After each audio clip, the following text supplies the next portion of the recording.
solol. Sofa tolol.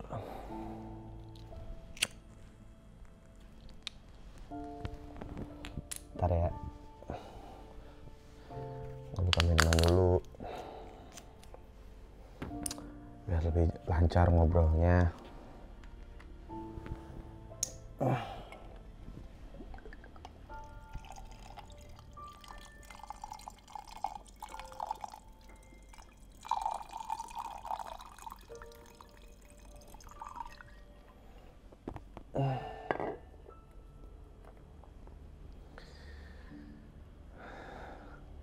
Mungkin banyak yang nggak tahu kenapa gue namain lu sofa tolol.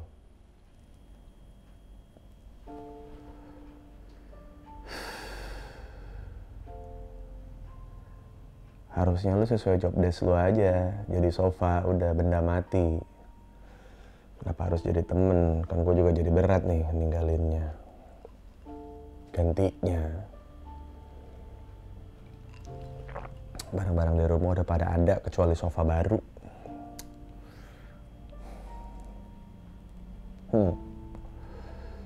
Gue inget banget tuh ketemu lu sama lu 2017 di IKEA. Lu paling gede sih. Harganya paling murah. Aduh, kayak ngaca gitu, kayak ngaca. Karena saya kalau di industri juga begitu, gitu. Badan paling gede tuh, bayaran paling kecil. Nah, itu saya melihat kamu tuh di situ. Wah, ini seperti aku nih, gitu. Ada 3 tempat duduk, satu ada chaise-nya yang panjang, terus armrest-nya buat tangannya juga pendek gitu. Jadi kalau kita tiduran, pala kita nggak neguk begini nih, jadi bisa tiduran begini, enak gitu. Ya udah gue pilih lah waktu itu kan. Sampai sekarang. Jadi di pernikahan yang sudah berumur 6 tahun, lo udah nemenin keluarga gue selama 5 tahun. Banyak banget orang-orang yang gak gue kenal. Banyak banget orang-orang yang baru kenal, teman-teman lama, atau klien duduk di kursi ini. Dan mereka pasti punya pertanyaan yang sama gitu. Ini lu gak ganti sarungnya gitu, kainnya gitu, lu ganti gitu, gimana? Udah pada bolong-bolong, udah ada bekas rokok, bekas ketumpahan apa segala macem gitu. Yang kadang-kadang ya tidak sesempurna itu saat bersihinnya. Maaf, belum sempet gitu. Gue pasti jawab gitu kan. Dan entah kenapa dari semua yang sudah komentarin kamu di sini, komplain soal keadaan fisik kamu gitu, akhirnya tidur di sini. Lagi-lagi gue ngaca. Kadang-kadang orang ya ngelihat gue di sosmed kayaknya barbar banget, kayaknya tidak sempurna lah gitu, penuh kekerasan gitu hidup. Ternyata habis ngobrol lama, bisa 4 jam, 5 jam gitu. Dan gue bangga banget sama lu, asli. Dari konten problematika, dari konten YouTube, video bersponsor, lu kelihatan mulu gitu. Tapi nggak tahu kenapa orang itu nggak pernah komplain gitu. Orang bisa komplain karena gue pakai baju yang sama. Orang bisa komplain karena situasi rumah yang kadang-kadang kelihatan di video tuh kayak berantakan gitu. Tapi orang nggak pernah nyuruh gue ganti lu gitu. Seakan-akan mereka tuh tahu gitu kalau di masing-masing hidup orang tuh punya sofa yang sama sekali nggak mau mereka tukar dengan apapun gitu. Bukan soal brand, bukan soal mahal atau mewahnya gitu, tapi ceritanya. Selain tidur, orang-orang tidur di sini, lu juga dimuntahin sama orang jackpot, bilang gue, apalagi yang pernah jackpot di sini, lumayan banyak sih. 5 tahun bos, gue malu, gue juga sampai lupa gitu siapa aja udah pernah menodai kamu. Waduh, menodai kamu. Kamu merasa kotor kan? Iya, tapi ya itulah anehnya gitu, banyak kecurigaan mereka gitu kayak, terus lu suka ngewe di sini sama bini lu? Iya gitu, kayak terus lu ngapain aja sama bini lu di kursi ini? Ya gue kasih tahu aja apa aja gitu. Terus ngerasa jijik tidur. Ya Nggak tahu berapa noda gue yang sudah nempel di baju orang. Iseng lu ya. Iseng lu bener. Benda mati kok bisa iseng, aneh banget. Thank you banget udah jadi teman tidak hidup gue selama 5 tahun ini. Fuck lah liburan ke Bali, fuck lah liburan kemanapun, bahkan ke Bandung pun gitu. Karena gue cuma butuh duduk di lu gitu, gue cuma butuh bareng sama lu gitu. Itu menurut gue udah cukup. Gue dimarahin sama istri gara-gara gue lebih banyak menghabiskan waktu di lu dibanding di istri gue. Lu mungkin bersyukur juga gitu, untung gue sofa, gak harus ngewe, gak harus nikah, gak harus punya anak. Tapi itulah kolaborasi yang menurut gue butuhkan gitu. Dan mungkin juga lu juga butuh cerita itu juga gitu buat lu ceritain sama sofa-sofa lain gitu ya. Masa kemarin gue didudukin sama cewek yang bukan istri temen gue nih, yang punya gue gitu. Terus kayak gue pengen bilangnya nama istri ya, cuman gue gak punya mulut gitu. Terus di hari yang lain, gue lihat teman gue yang membebaskan gue dari showroom ngobrol sama istrinya, kayaknya cinta banget gitu. Sorry banget nih kalau lu dengar semua hal yang ada di rumah tangga gue gitu. Makanya nggak tahu kenapa tingkat kenyamanan lu makin tahun makin kacau bro. Seakan tahu gitu beban gue apa aja gitu. Waktu gue di boykot, gue paling sering ketiduran di kursi ini gitu, di sofa ini gitu. Gue ketiduran sama lu gitu, banyakan nongkrong di sini. Kemarin gue posting lu terus banyak orang bilang yang jangan diganti lah bang, ganti aja kayak sarungnya gitu, benerin gitu. Enggak, kayu lu sampai sekarang nggak ada yang keropos, nggak digigitin rayap. Respect sih. Dan gue juga bingung kenapa lu sekuat itu, karena menurut gue jorok gitu dalam merawat lu gitu. Cuek gue, lu tahu sendiri kan. Kita pindah-pindahan kemarin nggak kita angkat, nggak ada serbuk-serbuk kayu gitu, bekas gigitan rayap gitu, nggak ada gitu. Di situ gue percaya gitu kalau rasa cinta lu terhadap sebuah barang mati, lu barang mati, nggak usah sok-sok ngelawak.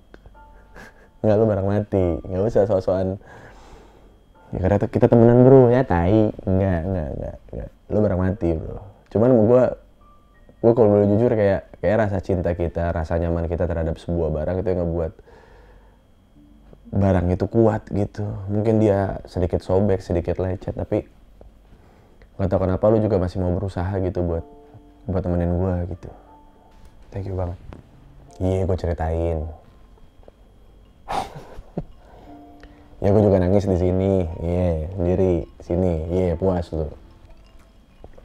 Gue thank you banget sama lu karena tiap kali kondisi lagi susah gitu, kayak ketika gue nangis gitu, gue ngerasa kalau di rumah bakalan kehilangan satu orang yang mungkin ditugaskan buat nyari solusi gitu. Makanya gue mencoba buat nggak nangis di depan istri atau anak gue gitu, sebisa mungkin. Walaupun akhirnya bocor-bocor juga kan. Tawa lo, tai. Entah berapa kali gue nangis di sini karena gue ngerasa gue ngecewain orang, gue ngerasa gue nggak bisa ngisi ekspektasi orang, nggak bisa bantu orang yang gue sayang, nggak bisa bantu temen gue gitu. Atau mungkin gue ngelakuin sebuah kesalahan di mana jadi orang-orang terdekat gue juga yang kena imbasnya gitu.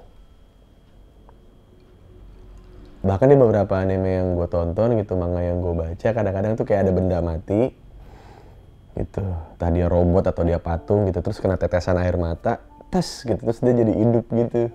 Itu berapa kali lah gue lihat itu di manga tuh, jadi hal yang lumrah kali ya. Dan gue ketawa gitu, gue ketawa banget gue ngeliat dia panas air mata bisa jadi hidup patungnya gitu. Gitu kayak nggak mungkin gitu. Tapi nggak tahu gue berapa kali di lu gitu, gue nyender di tangan lu tuh, di armrest lu itu gitu, di tangan lu kanan kiri lu itu, gue berapa kali gue nangis di situ kanan kiri ya. Dan mungkin itu kali yang hidupin lu ya. Gue ninggalin lu bukan karena gue nggak ingat posisinya dulu seperti apa gitu, apa yang sudah kita jalani, apa yang sudah lu rasakan, lu lihat gitu. Begitupun juga dengan gue gitu. Tapi mama mamah gue kan demen banget tiap kali ke rumah tidur di elu kan. Mau kadang-kadang lagi kotor, lagi belum dibersihin, lagi kumal gitu, elunya lagi jarang mandi kan. Atau nyokap tuh suka banget gitu. Dan gue inget banget pertama kali gue mau pindahan, nyokap seneng lah. Maksudnya kayak akhirnya gitu, maksudnya dia nggak pernah kebayang juga gitu kalau gue bakal punya rumah gitu. Dan langsung saja to the point, yang ditanya elu, terus sofa gimana? Katanya, di rumah mama aja ya. Agak lumayan dek gitu, agak lumayan kaget gitu, karena awalnya pengen gue bawa gitu buat di studio, kan gue bakal punya studio gitu. Dan lu nggak bakal tahu, mampus, kok mampus, kan lu mati ya, lu barang mati ya, barang mampus ya, tolol. Jadi tolol, gue kasih tau sama lu ya, awalnya gue mau bawa gitu lo ke studio gue gitu, buat ada kantor, ada studio, ada tempat gue main PC gitu, ada di situ semua gitu. Mulu mau gue bawa, tapi ketika nyokap ngomong kayak gitu, karena gue yakin gitu waktu ya kita sering punya cerita lah, ketika kita lagi mau pindahan ada aja gitu kayak entah teman, entah saudara, entah dari keluarga kita gitu kayak ini kepake nggak gitu. Dan nggak tahu kenapa gitu, yang biasanya orang nyari yang kecil-kecil gitu, yang nggak kepake apa gitu, meja kecil apa gitu, kok lu gitu yang dipilih. Ya, si bunda juga bilang, janganlah ya sayang kalau dijual awalnya ya, tapi mama pengen nih gitu, ada si sofa tolol ini nih di Ciledug gitu. Ya udahlah, asal jangan dijual gitu, kamu titipin dia di orang yang kamu sayang gitu, dan gak bakal dijual lagi gitu. Dari situ gue berpikir gitu, kalau sebenarnya gue nggak ninggalin lu gitu, gue nggak nyerah buat lu gitu. Gue ada duit buat ganti sarung lu nih, ada gue bukan nggak sayang sama lu gitu, tapi lu gue titipin hal yang mungkin tidak bisa dijalankan sama barang-barang gue yang lain. Lu bakal di sini bakal ngebuat nyokap gue, lu tuh jago banget bikin orang tidur ya. Bahkan tanpa chill di Holy Wings lah, chill di Sonop gitu, tiba-tiba lu bisa nidurin orang di sini. Anjing juga emang skill lu, emang percaya gue. Nyokap juga sofanya juga kurang oke. Ini belakang gue. Marah tuh dia tuh. Marah lo, orang selama ini juga orang duduk di dia nggak pernah nyaman. Iya kan? Fuck lu. Udah gue sampein, lu nggak punya jari kan, mampus. Gue titipin lu nyokap gue, bokap gue, adik gue yang bungsu yang masih di rumah ini. Dan nggak tahu kenapa lu cocok di sini, bro. Ketika ada orang bertamu nanti, temennya nyokap yang udah pasti udah pada tua kan, duduk di lu gitu. Mungkin mereka nggak bakal jackpot gitu, nggak bakal komentarin bolong-bolong elu lah, atau mungkin noda-noda peju. Karena mereka sudah tua, jadi tidak mungkin sefrontal itu kan gitu. Jadi kayak, ya enak ya Bu Firman ininya, sofanya gitu. Tahu ketiduran di sini gitu. Gue nitipin lu karena gue ngerasa kalau lu tuh bisa jadi barang antik. Yang bangsatnya nanti adalah ketika terjadi apapun dengan keluarga ini, lu yang jadi bahan rebutan. Gue pernah dengan mata kepala gue lihat ya, lu nggak tahu, lu nggak punya kaki, lu nggak pernah gue ajak kemana-mana, lu di rumah ya, orang rebutan barang gitu kayak warisan, selemari-lemarinya diangkut, yang ini buat gue ya, yang ini buat gue ya, bentak-bentakan. Gue cuma dapat ini doang, masa lu dapat ini gitu kayak. Dan gue ngerasa ketika itu terjadi, gue bakal sumbangin lu gitu, entah ke panti, entah kemana gitu. Yang nggak tahu ya, kalau gue ngerasa kayak anjing, gue bayanginnya sedih lagi tai. Gue nggak tahu, mungkin ntar lu di umur 40 gitu dengan pemilik baru. Dan gue juga ngerasa gue jahat gitu karena gue ngasih lu ke tempat yang asing buat lu. Tapi gue kasih tau lu dari awal ya, biar lu nggak kaget gitu, biar ketika lu ketemu orang-orang asing ini gitu, ketika mereka duduk di sini nih, Mereka paham kalau lu tuh punya history gitu, lu bisa bisikin mereka cerita soal gue, soal keluarga gue. Gue putuskan untuk jadi legacy. Di sini, lu sofa terbaik yang pernah gue punya selama gue hidup. Lagi-lagi dengan harga yang tidak mahal. Gue beli lu berapa? 12 juta, Bay. Iya. 13 gitu, lupa gue. Nanti lu bakal ganti skin ya, gitu. Lu bukan Mobile Legend, bukan cow lu, tapi lu bakal ganti skin nanti bukan sama mama. Sama gua lah, ntar gua ganti. Biar lu lebih fresh gitu, seakan-akan lu baru. Ketika lu dandan, orang gak bakal tahu kalau lu tuh udah ngelewatin banyak hal gitu. Dan lagi-lagi gua ngaca di situ.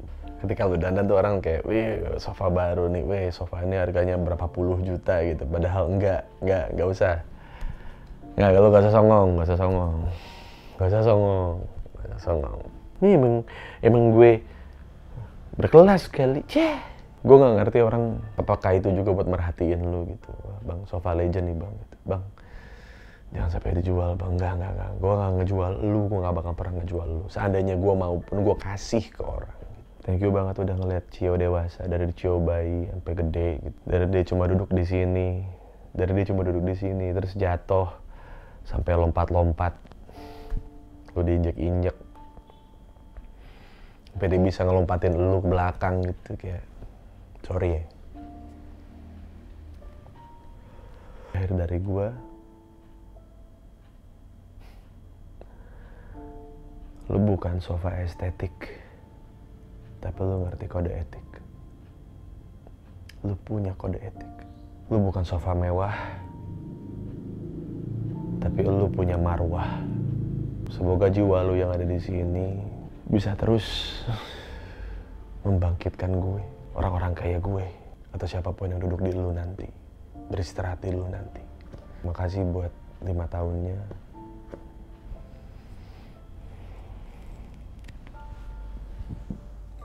Thank you.